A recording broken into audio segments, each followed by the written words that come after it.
वो खटे का गोमटे, हे काही चिते या नुमटे, राती दिवो न घटे सूर्या जेवी। जिस प्रकार सूर्य के लिए रात्र और दिन कभी नहीं होता, उसी प्रकार उस भक्त को अच्छे और बुरे का भेद कभी महसूस नहीं होता। ऐसा बोधुची केवळू, होऊनी असे निश्चळू, येयाही वरी भजनशीळू माझ्या ठाई।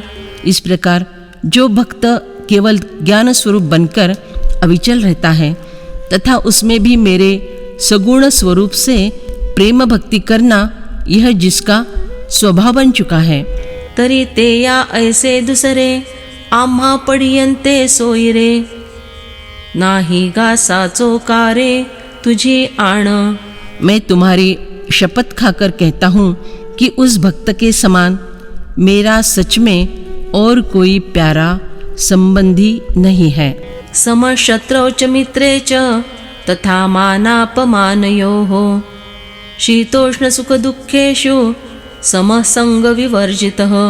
जो शत्रु और मित्र में तथा मान अपमान में सम है और शीत उष्ण शरीर की अनुकूलता प्रतिकूलता तथा सुख दुख मन बुद्धि की अनुकूलता प्रतिकूलता में सम है एवं आसक्ति रहित है। पार्था जेयाचे आठाई, वैषम्याची परी नाही, रिपुमित्रा दोही सरिसा पाडू। हे अर्जुन, जिसके आचरण में अपना पराया ऐसी कोई विषम भाव की रीत दिखाई नहीं पड़ती, जिसका वर्तन शत्रु हो या मित्र सभी से समान रहता है।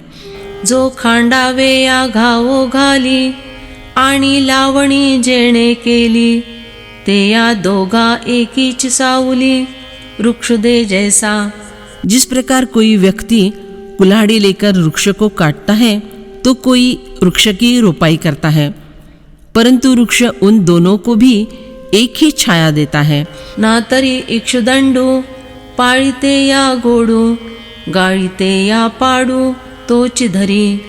अथवा जिस प्रकार जल सींचकर बढ़ाने वाली व्यक्ति को और कुल्लू में डालकर पेरने वाली व्यक्ति को गन्ना एक समान मानकर मीठा रस ही देता है। अरिमित्री तैसा, जेया भावो ऐसा, मानापमानी सरिसा होत जाये। उसी प्रकार जिसका शत्रु हो या मित्र, दोनों के साथ समान मित्रत्व का भाव रहता है, जिसके मन की स्थिति मान तथा अपमान के समय समान रहती है, प्रिय अप्रिय राग द्वेष आदि द्वंद्व मन में उत्पन्न नहीं होते। साही ऋतु समान, जैसे काहे गगन, तैसे एकच मान, शीतोष्णी जया। जिस प्रकार छह ऋतुओं में आकाश समान रहता है, उसी प्रकार शीत तथा उष्ण दोनों के साथ जिसे एक ही आदरभाव रहता है, शीत तथा उष्ण इस प्रकार का भौतिक द्वंद्व नहीं रहता। दक्षिणोत्तर मारुता, मेरु जैसा पांडुसुता, तैसा सुख दुखा प्राप्ता मध्यस्थु जो। हे अर्जुन, जिस प्रकार दक्षिणी तथा उत्तरी वायु दोनों के मध्य में मेरु पर्वत है, उसी प्रकार जो भक्त प्राप्त होने वाले सुखों अथवा दुखों के बीच में भी मध्यस्थ के समान बिना डगमगाए तटस्थ सा रहता है। माधुर्य हे चंद्रिका, सरसी राया रंका, तैसा जो सकळिका भूता समूह। जैसे चांदनी राजा और रंक दोनों के लिए समान सुखदायी होती है, वैसे ही जो सभी प्राणियों के लिए समान आनंददायी रहता है। आघवे या जगा एक, सेव्य जैसे उदक, तैसे जयाते लोक आकांक्षेती। जिस प्रकार सारे संसार के लिए पीने के लिए एक पानी ही होता है, उसी प्रकार सभी लोग जिसकी किसी पैसे के समान आकांक्षा करते हैं, उसे मिलने के लिए व्याकुल हो उठते हैं। जो सबाह्य संगू, सांडुनिया निलागू, एकाकी असंगू आंगी सोनी। जो पुरुष अंदर और बाहर से फल की आसक्ति छोड़कर और अहंकर्तृत्व से निशेष संबंध तोड़कर अनासक्ति आत्मसात करके एकाकी मतलब आत्मलीन रहता है। तुल्य निंदा स्तुतिर्मौनी संतुष्टो येन केनचित् अनिकेत स्थिरमतिर् भक्तिमान में प्रियो नरः। जो निंदा स्तुति को समान समझने वाला मननशील, जिस किसी प्रकार से भी शरीर का निर्वाह होने न होने में संतुष्ट, रहने के स्थान तथा शरीर में ममता आसक्ति से रहित और स्थिर बुद्धि वाला है, वह भक्तिमान मनुष्य मुझे प्रिय है। जो निंदेते नेघे स्तुतिते न श्लाघे आकाशा न लगे लेपु जैसा।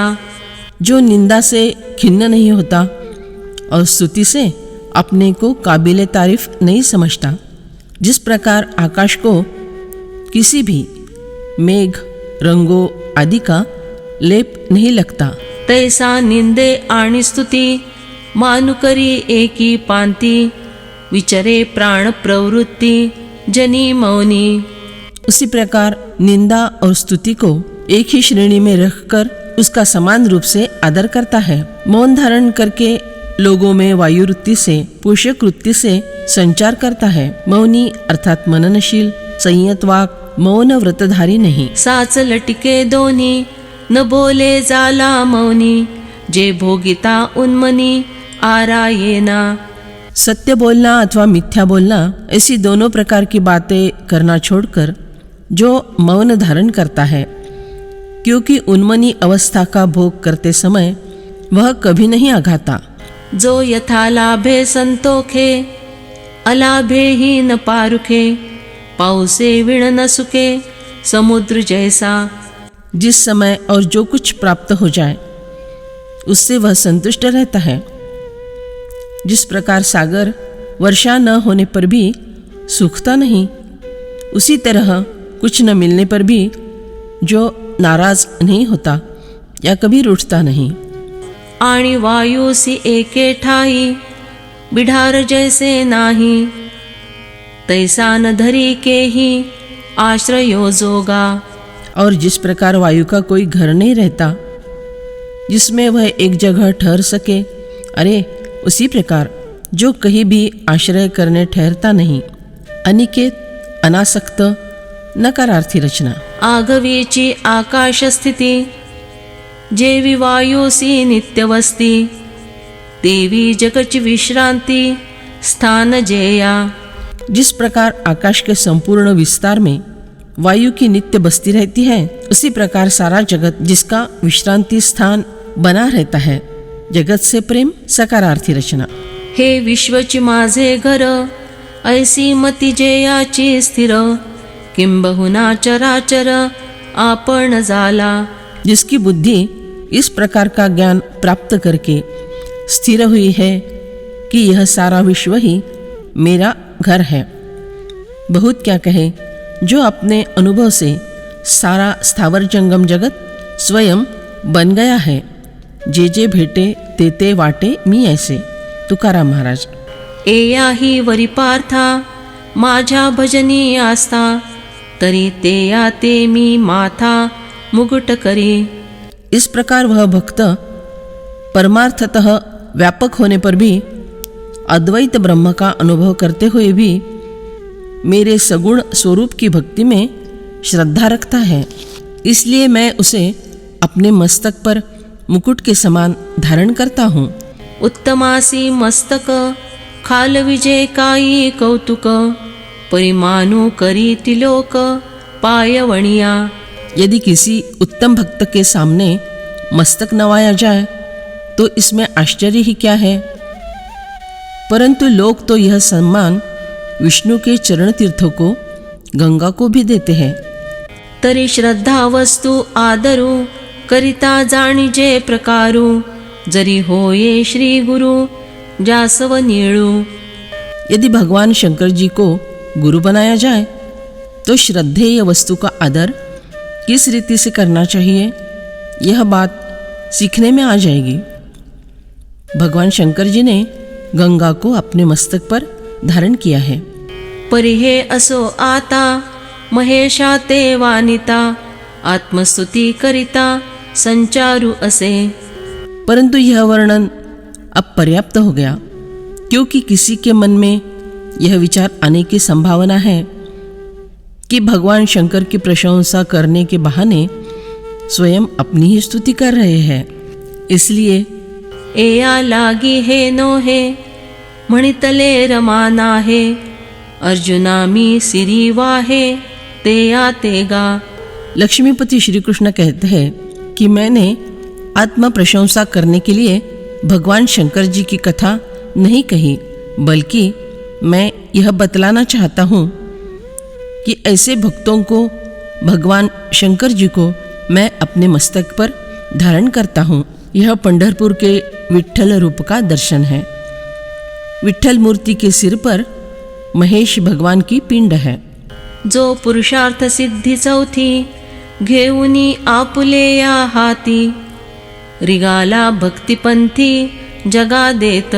ऐसा जो भक्त वह चौथे पुरुषार्थ की सिद्धि अर्थात सगुण सायुज्यता रूपी मुक्ति अपने हाथ में लेकर उसे जगत को प्रदान करते हुए भक्ति मार्ग से निकल पड़ा, अपने साथ औरों का भी कल्याण करता है। भक्ति मार्ग में मोक्ष प्राप्ति कितनी सुलभ है यह स्पष्ट किया है। कैवल्याचा अधिकारी मोक्षाची सोडी बांधी करी की जळाची आपरी तळवटू घे। यह भक्त मोक्ष का मालिक बन जाता है।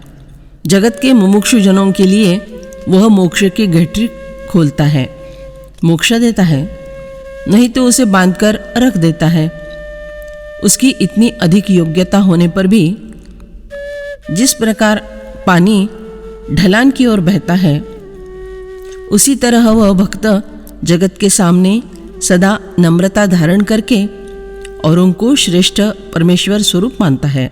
म्हणोनी तोगा नमस्कारू ते या माथा मुकुट करू ते याचे टाक धरू कंठी आम्ही। अरे यही कारण है कि मैं भी ऐसे भक्त को नमन करता हूँ, उसे अपने सिर पर का मुकुट बनाता हूँ, उसके टाक अर्थात प्रतिमा अपने गले में धारण करता हूँ। ते याच्या गुणांची लेणी लेऊ आपुलिये वाणी ते याची कीर्ती श्रवणी ऐको आम्ही। उसके गुणों के अलंकार मैं अपनी वाणी को पहनाता हूँ, अपने भक्त की स्तुति करता हूँ, मैं उसकी कीर्ति अपने कानों से सुनता हूँ। तो पहावे या जय डोहाळे ते मज अचक्षुसी डोळे हातीचे लीला कमळे पूजी ते या। मुझे मेरे भक्त के भक्ति के दोहद लगते हैं, तब उसे देखने के लिए मुझे नेत्रहीन को नेत्र धारण करना पड़ता है। लीला से हाथ में धारण किए हुए कमल पुष्प से मैं उसकी पूजा करता हूँ। दोवरी या दोनी भुजा आलो घेऊनी आलिंगावे या लागवनी ते याचे आंग। उस भक्त के शरीर को आलिंगन करने के लिए मैं अपनी 2 भुजाओं के ऊपर और 2 भुजाएं धारण करके अर्थात चतुर्भुज रूप लेकर अवतरित हुआ हूँ। ते या संगाचे निसुरवाडे आम्हा विदेहा देह धरणे घडे किंबहुना तो मज आवडे निरुपमो। उस भक्त के संगति का सुख भोगने के लिए ही मुझ देह रहित को देह धारण करनी पड़ती है। बहुत क्या कहे, ऐसा भक्त मुझे इतना अधिक प्रिय होता है कि इस प्रियता को बतला सके ऐसी कोई उपमा ही नहीं है। उसके बराबरी का प्रिय वही है। तेणेसी आम्हा मैत्र एथ कायसे चित्र परितेयाचे ही चरित्र आशंसी तिजे।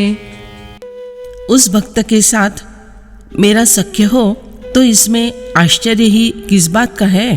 परंतु जो लोग ऐसे भक्तों के चरित्र का वर्णन करते हैं, पवाड़ा गाते हैं, भक्तों के चरित्र लिखकर इतिहास में कायम करते हैं,